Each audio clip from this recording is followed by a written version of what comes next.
Hello there friends. The playoffs have started officially. For almost a month we watched the teams fight for their places in the group. There were sure a lot of sensations, highlights, victories, and defeats. Now it's time to decide who will be the best at the ESL Pro League Season 16. Meanwhile, there seems to have been a real physical fight in Astralis. It sounds like a tabloid headline, I agree. So let's figure it all out together.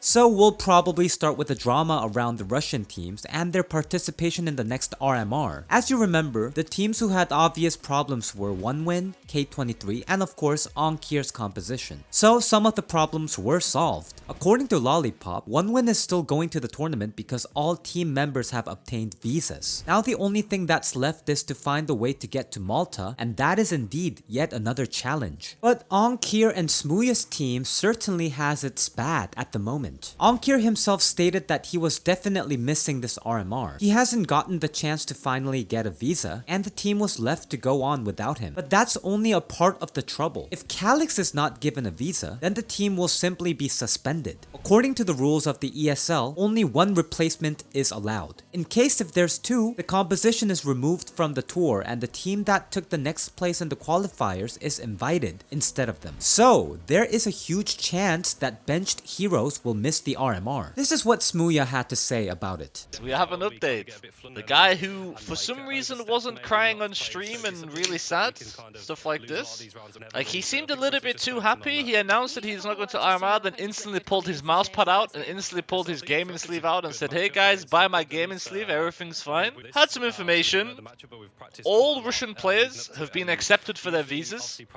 Glowin doesn't have to go to the army anymore. He's also crossed. They're all flying to Malta. They've all been accepted, and we found out that AUNKERE's, you guys are typing POG, AUNKERE got declined because he applied for a visa to help himself. He applied for a European visa both times.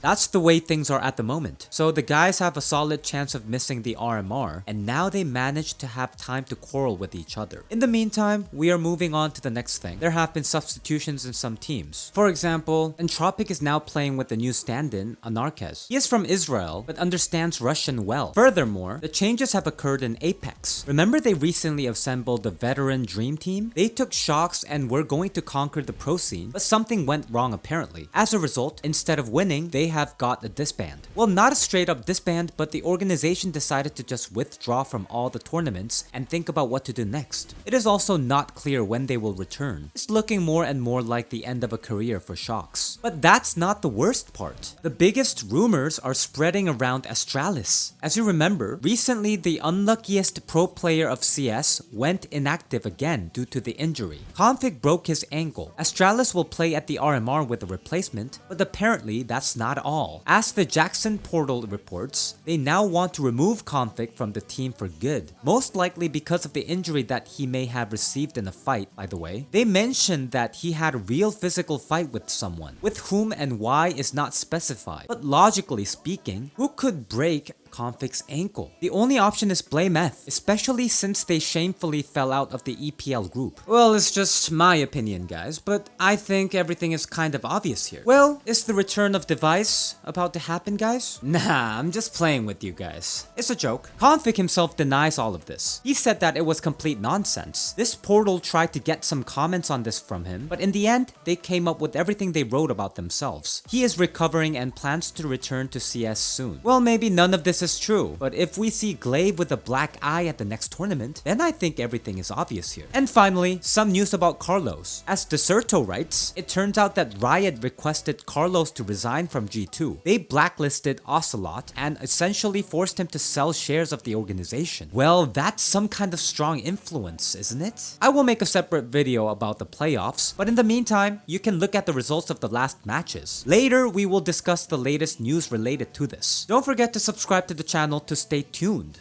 Alright guys, bye bye!